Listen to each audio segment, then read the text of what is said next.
Jibadde Miranga na biwoobe mu batuuze ba Kisoga Town Council amasannyalaze bwe gakubye yingini ategeerekeseeko erya Felix ne gamuttirawo bw'abadde ku kizimbe ky'omugagga ategeerekeseeko erya Tamale ng'akola dizayini z'amadirisa.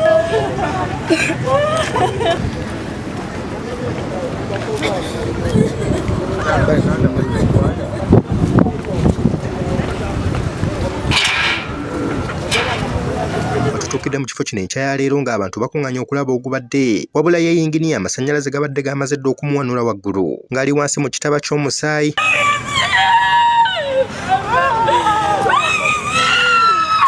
Abamu ku bafamire balabiddwako nga baaziirana olw'amasannyalaze okubaggyako omuntu waabwe abadde akedde okukola ng'abamu bazirisa olw'ekikanga bwe kibatuuseeko.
Abamu ku batuuze abeerabiddeko n'agaabwe ng'amasannyalaze gakuba yingini ono bagamba nti yingini abadde n'akuuma kaabadde agenda okuteeka ku ddirisa nga kalobye mu waya y'amasannyalaze eya 3 phase amasannyalaze kwe kumukuba. Omukulu abadde akola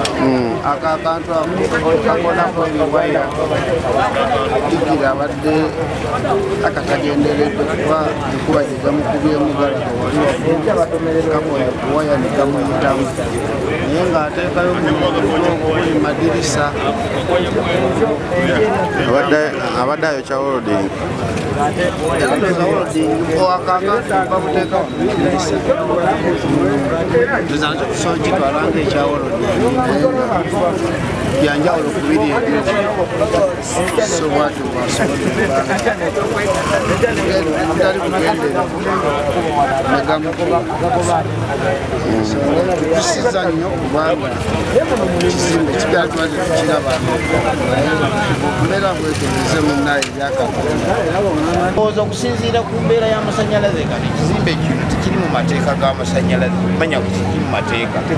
kubanga nze nali mwana muto nga poliisi manya nga metekiza amasannyalaze kumpi na nyumba. Ennyumba eno yali supposed waziri yandikoze wano mu wano oba si ekyo kuli omutumu bagujjawo kubanga gwasangibwawo ennyumba teri mu mateeka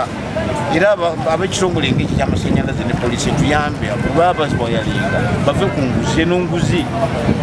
eno nguzi naawe kifa omuntu n'abeera mu mbeera omusajja w'obuvunaanyizibwa n'afaanana ng'ekintundu ekiri awo kitali mu makulu. Ekizimbe kino kyasangibwawo amasannyalaze wogaaliwo olwedde kyandibadde omusajja ono obuvunanyizibwa ku by'okuzimba yalibadde amasannyalaze gano bagakyusa era kati ewanaddawo omulala n'abeera nga amasannyalaze ga bulabe nnyo newakubadde kinaawangaala nga weegali nago weegali era kya bulabe nnyo kubanga dangerous wejjala nekakutuka era ebizimbe bino siba bulungi kati aba obuvunanyizibwa ku nsonga eyo alibadde amasannyalaze n'ennyumba babeeko kibajjawo oba lisiri amasannyalaze bagakyusa oba ennyumba gyebakyusa bagize eno kinze kyendaba erinnya nze Amada Mabonga nze nakatuuka wa nze mbadde yiye eri abantu bogera mpise muli bwenti kati mba ntuuka eri abakazi nga bagamba kati bannange omusajja afiire ddala bwatikoza alibda nti ali wali kweru sike kutuuka wa era sitiiru nange mbadde nakatuuka wakasi wala nnyo wali ani nga bangamba naye mumanyi neŋama nti simanyi ekibi nnyo bannange ku Herona ekizimbe ekiriraana Herona omusajja abadde akolaki awayaringa waggulu abadde awayaringa bino enankani engugu abadde ali ku dinisa lino erya waggulu ng'asiba bunankani obwo akali wansi awo eddinisa liryoke lisobole kwambalamuko lirindemu lyambale kakati akantu ako kabadde akakwatidde muno bwati onfuna bulungi kati bwaze mabega nekakomba ku free face waya kati bwe kakombyeko pa era kamuyoleddeyo from up to down kamuyoleddewo kubanga kabadde nga akakwatidde muno kali round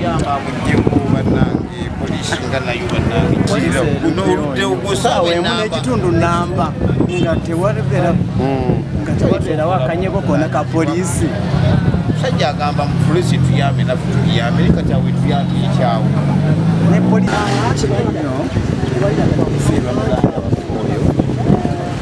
atera kyabulabe nnyo wakati kutereeza ebitundu byaffe nze nandirowoozezza mu Uganda batekeyo ekifo ky'abaavu n'abagagga abaavu tubeere n'ensi eyaffe n'abagagga beere n'ensi eyaffe nyinyi bw'aba nga asobola okukkiriza pulaani yo n'etambula naffe free phase naye omugagga yazimbira ddala amasannyalaze kwenyewe ku free phase so Uganda wafada n'ekyakampuni mufiiriddwa kale nsaba gavumenti kirabika engeri gy'erina abaana n'ebyana efune ebifo byabagagga n'abaavu bali kusenda abantu baffe abaavu naye kati olwokubona omuganda waffe tambula ye mugagga n'atagambwako bwe bubenje bwe tusanze bwebuza abayingini otota pulaani efaanako ota pulaani ne bazimba ekizimbe kino myezi 67 nga tewalina muntu ajja kulambula supervise kulaba bino ebintu ebikolebwa ddala biri ku mutindo kubanga bwenolodizaavu free phase weeri free phase yetugudde omuntu waffe batufundira ensi ey'abaavu n'abagagga ekyo nayo kiggwe kubanga esenga kyali kyangu oba tewali mukiriza kuzimba wano n'olwokuba omugagga yisobola kibamukiriza okukola bino kati era bagenda kukalekawo timanya kujja bakasendewo olwokuba nti oli alinamu ettooke gavumenti efuna ebifo by'abaavu n'abagagga tumanye nti Uganda erimu ebyala n'agaana olw'ensonga atalina sente esa zino tazimba talina sente talina waali era talina waasigala kati enyumba ogiraba nga bwe tezimbiddwa leero tezimbiddwa wiiki tezimbiddwa mwezi eri mu myezi kumpi nga 8 na mwaka eriyo pulaana atalaba ekyo eriyo atalaba nti wayitwala amasannyalaze gagenda mu factory kana amasannyalaze ogalaba geg'ekirondo gavira ddala ku Nairo okutereera kati nomuzimbe gomba weeka osuubira abantu bagenda kukola ki gegenda kukola litya tekosezza ono yekka ekyakosa nono kuba seno yokka yeri nambeera ki gye muyinza okulaba nti eyinza okutaasa nga tewali mulala atafudde kitalo nnyo kitalo ddala olwekikanga balere ekikuddeko abaana nga bali mu kukola wano kizimbe olujembi abadde ateekamu aluminium mu dirisa akudde gasobola okukoona waya y'amasannyalaze embeera eno si nnungi nnyo tulimu n'okufirwa abavubuka abato ate amasannyalaze gano simanyi abagateekawo bagasobola okuba gaseeseetuka oba ekizimbe kye bazimbira okumpi kati awo abakugu basobola otuba kuba bagaba ku kipulaani zonna basobola otubuulira kiki ekizibu bwe wabaawo okusobola okuba nga gaseeseetuka gandibadde basobola okugaseeseetula. Erinnya nze Namuyanja Rehema, kansala w'ekitundu kino kya Kisoga. Oluvannyuma poliisi okuva e Mukono n'ekebejja omulambo n'eguteeka ku kabanga lyayo n'egutwala mu ggwanika e Mulago ng'okunoonyereza bwe kugenda mu maaso wabula omugagga nannyini kizimbe talabiseeko mu kifo kino.